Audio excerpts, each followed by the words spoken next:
بسم اللہ الرحمن الرحیم۔ ناظرین گرامی، حضرت موسیٰ علیہ السلام نے 80 سال کی عمر میں نبوت کا اعلان فرمایا تو آپ علیہ السلام نے مصر کا رخ کیا اور اپنے بھائی ہارون کو ساتھ لے کر فرعون کے پاس پہنچے اور اس سے 2 مطالبات کیے۔ پہلا یہ کہ اپنے آپ کو خدا کہلوانا چھوڑ دے اور اس ایک خدا کی بارگاہ میں جھک جائے جو تمام جہانوں کا مالک ہے۔ دوسرا مطالبہ بنی اسرائیل پر جو ظلم و ستم روا رکھا ہے اسے چھوڑ دے۔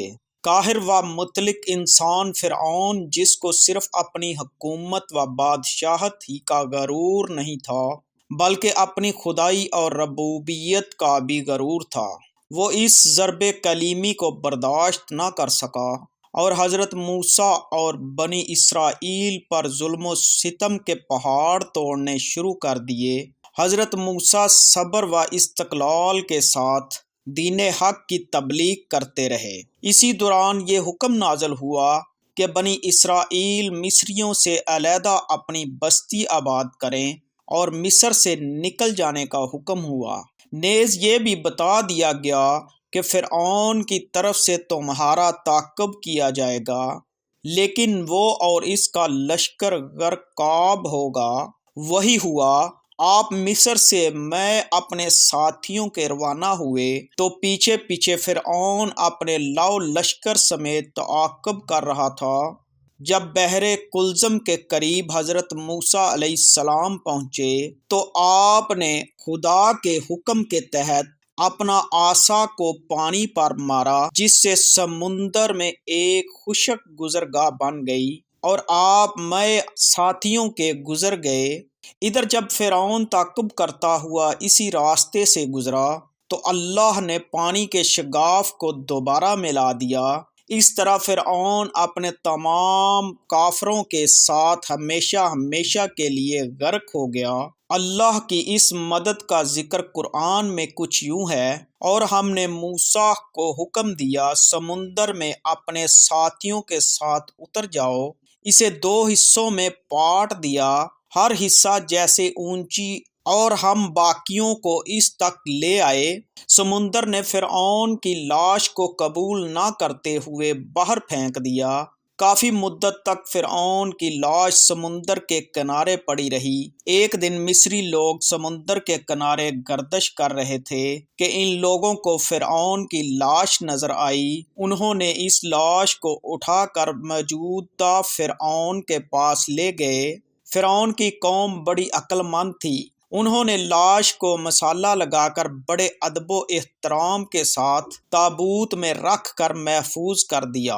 وہ قوم لاشوں کو مسالہ لگانے پر بڑی مشہور اور مانی جاتی تھی۔ اس قوم نے فرعون کی لاش کو محفوظ کرتے ہوئے یہ غلطی کر دی تھی کہ ان کے ذہن میں یہ بات نہ آئی کہ فرعون کی لاش تو پہلے ہی سمندری نمکیات لگے ہوئے ہیں۔ انہوں نے فرعون کی لاش میں نمکیات والے مسالے لگا کر تابوت میں رکھ دیا۔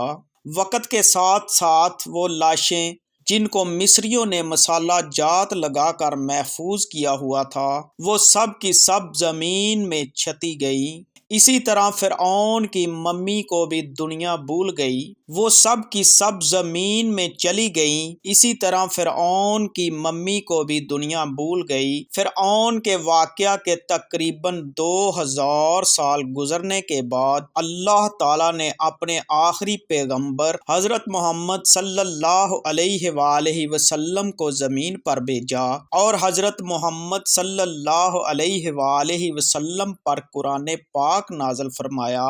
قرآن پاک میں اللہ تعالیٰ نے بڑی تفصیل کے ساتھ ان واقعات کو بیان کیا ہے۔ قرآن پاک کی ایک آیات میں اللہ تعالیٰ فرعون کی لاش کے بارے میں یوں حکم فرماتا ہے کہ ہم نے تیرے جسم کو آنے والے انسانوں کے لیے عبرت بنا کر محفوظ کر دیا۔ 18ویں صدی تک کوئی نہ جانتا تھا کہ قرآن کے اندر جو اللہ پاک نے فرعون کی لاش کو محفوظ کرنے کا وعدہ کیا ہے تو وہ لاش کہاں ہے۔ 1871 میں مصر کے ایک شہر الغورنیہ کے ایک غریب اور چھوٹے سے چور عبد الرسول کو فرعون کی لاش تک پہنچنے کا راستہ مل گیا۔ وہ فرعون کی لاش سے سونا، چاندی اور قیمتی جواہرات کو چرانے کے لیے دریائے نیل کے کنارے تابیسا کے مقام پر بیٹھ کر یہ سوچ رہا تھا کہ کون سے طریقے کو استعمال کر کے میں فرعونوں کی لاشوں تک پہنچ سکتا ہوں۔ وہ دریائے نیل کے کنارے پر سرنگ کھود رہا تھا۔ وہاں کے رہنے والے لوگوں نے اس کو پولیس کے حوالے کر دیا۔ جب اس کو پولیس پکڑ کر لے گئی تو ان لوگوں نے اس سرنگ کو کھودا تو 1891 میں تباہ ہونے والے فرعون کی لاش مل گئی۔ لاش کے کفن پر فرعون کا نام لکھا ہوا تھا۔ جب ماہرین اس لاش کو اپنے ساتھ قاہرہ لے کر پہنچے تو انہوں نے تسلی سے اس لاش کا جائزہ لیا تو اس لاش پر جمی ہوئی سمندری نمکیات کی تہ ملی، جس سے انہوں نے اندازہ لگا لیا کہ یہ وہی فرعون کی لاش ہے جو حضرت موسیٰ علیہ السلام کا پیچھا کرتا ہوا سمندر میں غرق ہو گیا تھا۔ جب فرعون کی لاش کا جائزہ لیا گیا تو پوری دنیا کے آثار قدیمہ کے ماہر اور سائنسدان تصدیق کرنے کے لیے مصر میں آ گئے۔ دنیا کے ماہر سائنسدانوں نے سائنسی تجربات کے ذریعے معلوم کیا کہ سب لاشوں میں سے ایک لاش پر سمندر کی نمکیات موجود ہیں، جس کی وجہ سے یہ لاش گلنے سڑنے سے محفوظ رہی ہے۔ جب سائنسدانوں نے تصدیق کر دی کہ یہی وہ فرعون کی لاش ہے تو اس لاش کو میوزیم کے اندر لوگوں کے لیے عبرت کا نشان بنا کر محفوظ کر لیا گیا۔ 1982 میں اس لاش پر لگے نمکیات خراب ہونا شروع ہونے لگے تو مصری حکومت نے فرانس کے سائنسدانوں کو کہا کہ اسے خراب ہونے سے بچا لیا جائے اور اس فرعون کی موت کی وجہ بھی معلوم کی جائے۔ انہوں نے کہا کہ اس لاش کو فرانس بھیجا جائے۔ جب اس فرعون کی لاش کو فرانس پہنچایا گیا تو اس وقت کے بڑے بڑے عہدیدار ایئرپورٹ پر اس کی لاش کے استقبال کے لیے آئے۔ فرعون کی لاش کو اس قدر عزت و احترام دیا گیا کہ جس طرح موجودہ صدر کو عزت و احترام دیا جاتا ہے۔ وہاں ڈاکٹر مورس بوکائے اور اس کی ٹیم کو بلایا گیا اور لاش کو ان کے حوالے کر دیا گیا۔ یہ ڈاکٹر کرسچن تھا۔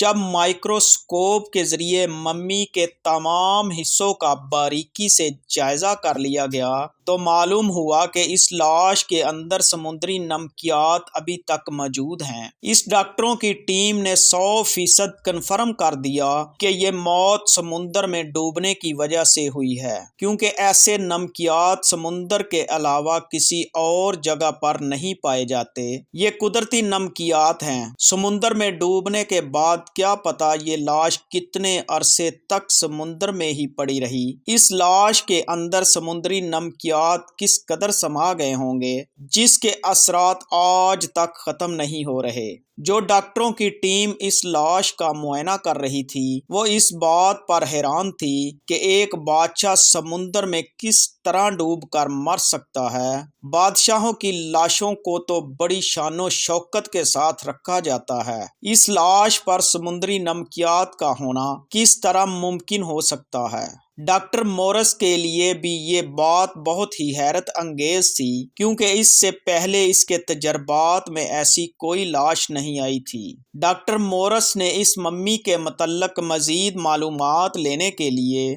ہر طرح کی کوشش کی تو اس کے علم میں آیا کہ قرآن پاک میں اس لاش کا ذکر تفصیل کے ساتھ بیان کیا گیا ہے۔ وہ قرآن پاک سے اس لاش کے بارے میں معلوم کرنے کے لیے مصر پہنچ گیا۔ ڈاکٹر مورس ایک سائنسدان تھا، اس لیے اس نے بہتر یہی سمجھا کہ مصر کے سائنسدانوں سے معلومات لی جائے۔ اس نے ایک سائنسدان سے معلومات کرتے ہوئے مسلمان سائنسدان سے کہا کہ میں قرآن پاک سے فرعون کی لاش کے بارے میں مطالعہ کرنا چاہتا ہوں۔ مسلمان سائنسدان نے قرآن پاک کی سورہ یونس کی آیت نمبر 90 سے 92 کا ترجمہ پڑھ کر ڈاکٹر مورس کو سنایا، جس میں فرعون کی خدائی کا دعویٰ، اس کا حضرت موسیٰ علیہ السلام کا پیچھا کرنے کی وجہ اور سمندر میں ڈوب کر مرنے، پھر سمندر کا لاش کو باہر پھینکنے اور لاش کو محفوظ کرنے کا وعدہ اللہ تعالیٰ نے قرآن پاک میں واضح طور پر قرآنی سورہ کا اشارہ بالکل واضح تھا کہ اللہ تعالیٰ نے وعدہ کیا تھا کہ میں اس فرعون کی لاش کو رہتی دنیا تک عبرت کا نشان بنا دوں گا۔ جب ڈاکٹر مورس نے ان قرآنی آیات کا ترجمہ تفصیل کے ساتھ مطالعہ کیا تو کہنے لگا کہ قرآن پاک ایک سچی کتاب ہے، اس کے ایک ایک لفظ میں سچائی نظر آتی ہے، خدا ایک ہے، حضرت محمد صلی اللہ علیہ وآلہ وسلم اللہ کے نبی ہیں۔ اس کے بعد ڈاکٹر مورس نے کلمہ پڑھا اور مسلمان ہو گیا۔ قدیم مصر کے لوگ اس فرعون کو بڑا طاقتور سمجھتے تھے، لیکن جدید ٹیکنالوجی، سائنسدانوں اور میڈیکل کے سائنسدانوں نے ٹیکنالوجی سے ریسرچ کرتے ہوئے اعلیٰ کمپیوٹر کی مدد سے تقریباً 2000 جسمانی کے جسم کی تحقیق کی نقوش کی مدد سے تو معلوم ہوا کہ یہ فرعون نرم و نازک جسامت کا مالک تھا۔ فرعون کا ایک پاؤں ٹیڑھا ہونے کی وجہ سے وہ چھڑی کا سہارا لے کر چلتا تھا۔ فرعون کے ڈی این اے اور کچھ مزید ٹیسٹ کرنے پر پتہ چلا کہ فرعون کے والدین آپس میں بہن بھائی تھے۔ ماہرین اور سائنسدانوں کا کہنا ہے کہ فرعون کی جسمانی خامیوں اور کمزوریوں کی وجہ بھی یہی ثابت کرتی ہے کہ فرعون کے والدین آپس میں بہن بھائی ہیں۔ ڈاکٹر مورس کا کہنا ہے کہ بہن بھائی کی ہم بستری سے پیدا ہونے والے بچے کا حکمران بننا یہ ثابت کرتا ہے کہ فرعونوں کے خاندان میں حکومت کے لیے وہ لوگ کچھ بھی کر گزرتے تھے، اس لیے ان کا ایک نبی کی نافرمانی کرنا کوئی بڑی بات نہیں۔ فرعون کی لاش کو اللہ تعالیٰ نے عبرت کے لیے رہتی دنیا تک محفوظ کر دیا۔ یہی وجہ ہے کہ آج سوشل میڈیا پر اربوں لوگوں کی نظر میں فرعون عبرت کی علامت بنا ہوا ہے۔ جو انسان خدائی دعویٰ کرتا ہے تو اللہ تعالیٰ اس کو ایسے ہی عبرت کا نشان بنا دیتا ہے۔ اللہ ایک ہے، ہم کو صرف اس کی عبادت کرنی چاہیے، وہی دو جہانوں کا مالک ہے۔ زندگی اور موت صرف اسی کے ہاتھ میں ہے، وہ جس کو چاہے زندگی بخش دے اور جب جس کو چاہے موت کا مزہ چکھا دے۔ اے اللہ پاک، ہم تیرے عاجز بندے ہیں، ہمارا تیرے سوا کوئی پرسان حال نہیں ہے۔ اے اللہ پاک، ہم پر اپنا خاص رحم و کرم فرما دے، ہمارے دلوں میں نبی کریم صلی اللہ علیہ وآلہ وسلم کی محبت بھر دے اور ہم کو نبی کریم صلی اللہ علیہ وآلہ وسلم کا سچا عاشق بنا دے۔ آمین۔